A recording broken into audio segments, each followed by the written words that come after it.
Mon ami, je t'invite à découvrir et à télécharger gratuitement nos e-books spirituels directement sur notre site https://horatio-spiritualdialogue.fr. N'oublie surtout pas l'incontournable ouvrage 200 questions au pasteur Agnella. Au plaisir de te retrouver bientôt sur notre site.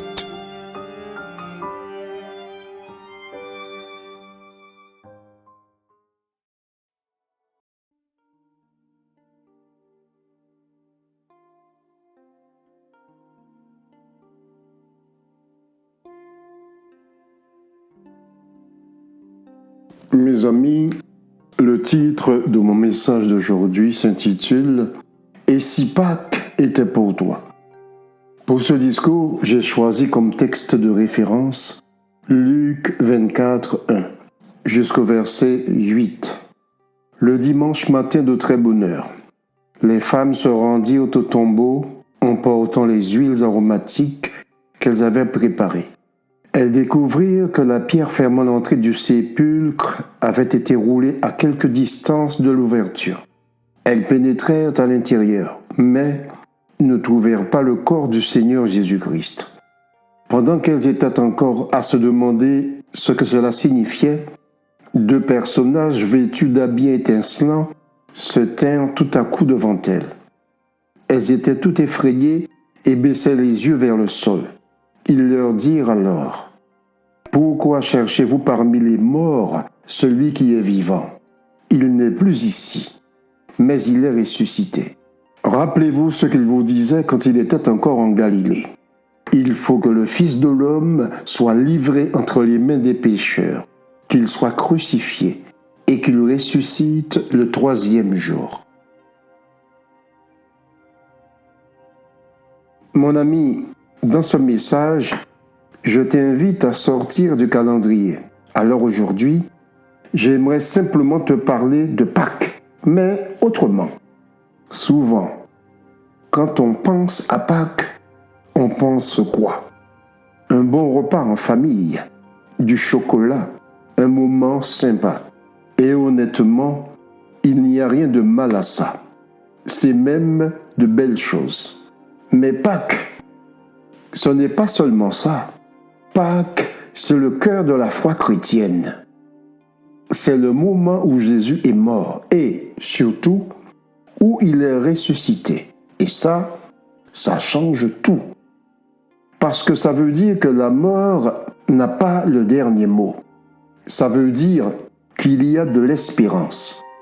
Le problème, c'est qu'on a parfois tendance à voir Pâques comme un vieux souvenir. Comme si c'était juste une histoire du passé.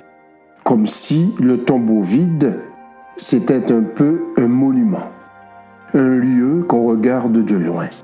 Mais en réalité, ce message est pour aujourd'hui. Il est pour toi. Alors, laisse-moi te poser une question simple. Et si cette année, Pâques te concernait personnellement ? Et si la pierre qui a été roulée, ce n'était pas seulement une pierre en Israël, mais aussi ce qui bloque ta vie, tes peurs, tes doutes, ce qui ferme ton cœur. Je sais que ce n'est pas toujours facile à comprendre. Même les proches de Jésus ont eu du mal. Prenons Pierre. Il a marché avec Jésus. Il a tout vu. Et pourtant, au moment le plus difficile, il a eu peur. Il a douté. Il a même dit qu'il ne connaissait pas Jésus. Ça nous montre quoi ? Que douter, avoir peur, ne pas tout comprendre, c'est humain. C'est aussi simple que ça. C'est humain. Mais la bonne nouvelle de Pâques, c'est que l'histoire ne s'arrête pas là. Parce qu'avec Jésus, il y a toujours une nouvelle chance. Il y a toujours une espérance. Il y a toujours une vie nouvelle possible. Matthieu 26, 70.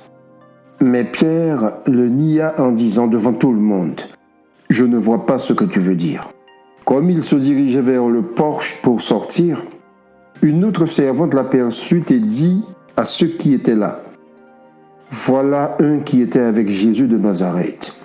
Il le nia à nouveau et il jura: Je ne connais pas cet homme. Après un petit moment, ceux qui se tenaient dans la cour s'approchèrent de Pierre et lui dirent: C'est sûr, toi aussi, tu fais partie de ces gens. C'est évident. Il suffit d'entendre ton accent. Alors Pierre se mit à dire: Je le jure, que je sois maudit si ce n'est pas vrai. Je ne connais pas cet homme. Aussitôt le coq chanta. Alors Pierre se souvint de ce que Jésus lui avait dit: Avant que le coq chante, tu m'auras renié 3 fois. Il se glissa dehors et se mit à pleurer amèrement. Il s'agit de l'histoire du reniement de Pierre. À partir de ce récit biblique, tu dois comprendre que le doute est normal. Peut-être que certains d'entre vous se demandent: est-ce que la résurrection c'est vraiment possible?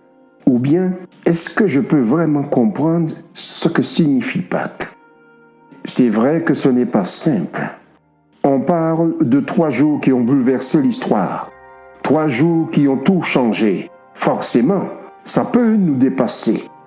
Ça peut nous sembler étrange, même déroutant. Mais soyez rassurés, vous n'êtes pas les seuls. À l'époque de Jésus déjà, beaucoup n'ont pas compris. Même ses proches, même ses disciples, ceux qui marchaient avec lui tous les jours, eux aussi étaient perdus. C'est important de le réaliser. Quand on parle de leurs doutes, de leur peur, de leur manque de compréhension, en réalité, on parle aussi de nous. Prenons l'exemple de Pierre. Quand il voit le tombeau vide, il ne comprend pas vraiment ce qui se passe. Il est face à quelque chose qui le dépasse et honnêtement, c'est souvent notre cas aussi. Imaginez-vous un instant, mes amis, à la place de Pierre. C'est pas évident. Alors, mon ami, aujourd'hui, si tu as des questions, si tu doutes, si tu as du mal à croire ou à saisir pleinement le sens de Pâques, sache que tu es exactement à l'endroit où beaucoup sont passés. Beaucoup sont passés par là. Jean 20, 3. Pierre sortit donc avec l'autre disciple. Ils se rendirent tous deux au tombeau. Ils couraient tous les deux ensemble, mais l'autre disciple, plus rapide que Pierre, le distança et arriva le premier au tombeau. En se penchant, il vit les linges funéraires par terre. Mais il n'entra pas. Simon-Pierre, qui le suivait, arrivait alors.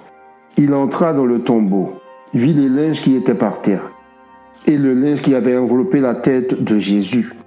Non pas les linges funéraires, mais enroulés à part à sa place. Alors, l'autre disciple, celui qui était arrivé le premier, entra à son tour. En effet, jusque-là, il n'avait pas encore compris que Jésus devait ressusciter d'entre les morts, comme l'avait annoncé l'Écriture. Les 2 disciples s'en retournèrent alors chez eux. Mes amis, tous les apôtres n'ont pas compris tout de suite ce qui s'était passé. La résurrection pour eux aussi, c'était difficile à saisir. Pierre, par exemple, il n'a pas compris immédiatement. Lui qui était pourtant si proche de Jésus, il est passé à côté. Il a douté. Il a même chuté. Mais ce qui est beau, c'est que Jésus ne lui en a pas voulu. Au contraire, il est venu le relever. Il l'a rétabli. Il lui a redonné une place. C'est très important de comprendre cela. Même si tu ne comprends pas tout, même si tu doutes, même si tu es déjà tombé, Jésus ne te rejette pas. Il vient vers toi, il te relève et il t'invite à avancer avec lui. Jean 21, 15. Après le repas, Jésus s'adressa à Simon-Pierre.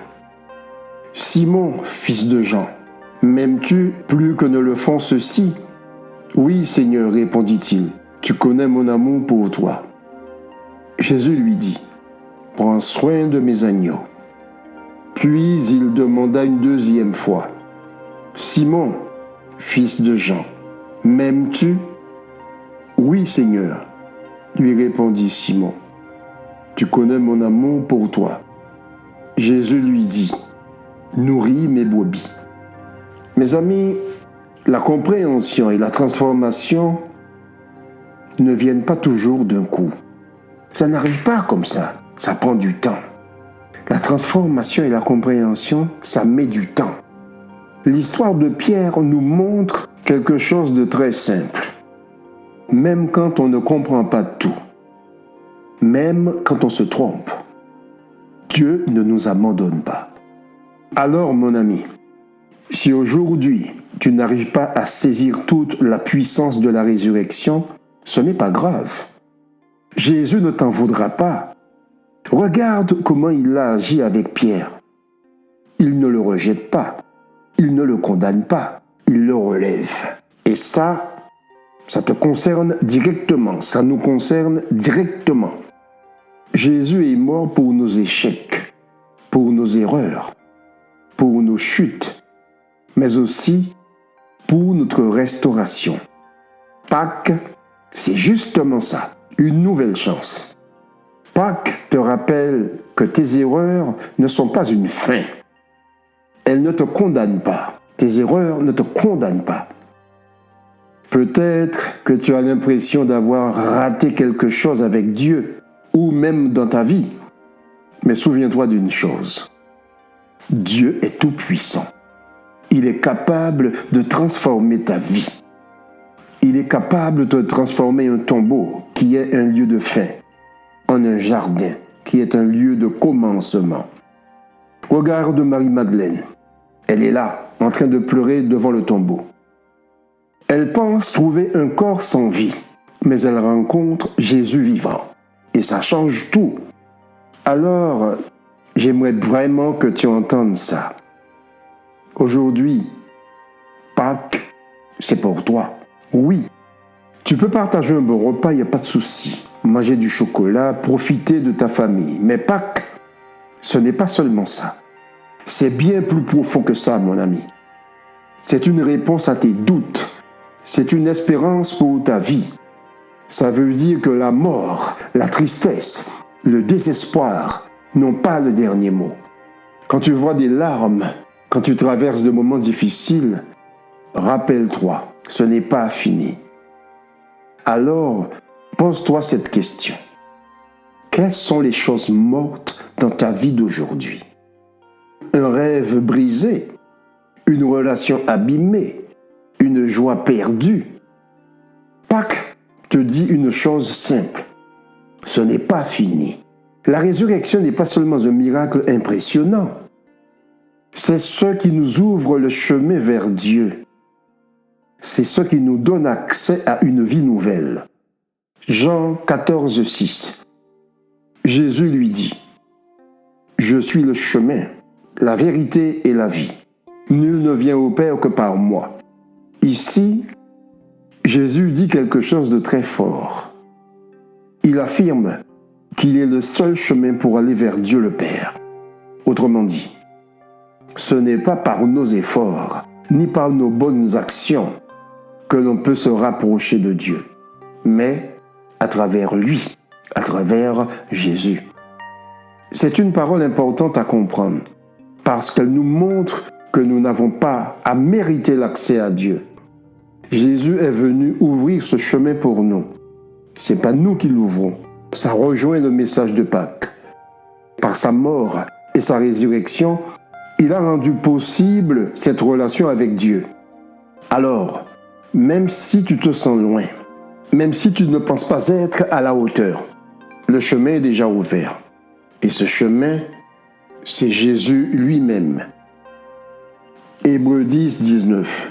Ainsi donc, frères, puisque nous avons, au moyen du sang de Jésus, une libre entrée dans le sanctuaire. Mes amis, ce passage nous montre quelque chose de très fort. Par sa mort, par son sacrifice, Jésus a ouvert un accès direct à Dieu. Ça veut dire que tu n'es pas loin de Dieu. Tu peux venir à lui librement. Et ça, c'est exactement le message de Pâques pour toi. Tu n'es plus un orphelin spirituel. Tu n'es plus seul. Tu n'es pas défini par ce que les autres disent de toi, ni par tes erreurs. Ton identité change. Mon ami, tu dois vraiment parvenir à toucher cela. Christ vit en toi. Et si Christ vit en toi, alors tu n'as plus à vivre dans la peur. Ça ne veut pas dire que tout devient facile du jour au lendemain, mais ça veut dire que tu n'es plus seul pour avancer. Il y a en toi une présence, une force, une espérance nouvelle. Et ça change tout. Galates 2, 20. Ce n'est plus moi qui vis, c'est le Christ qui vit en moi. Ma vie en tant qu'homme, je la vis maintenant dans la foi au Fils de Dieu qui, par amour pour moi, s'est livré à la mort à ma place.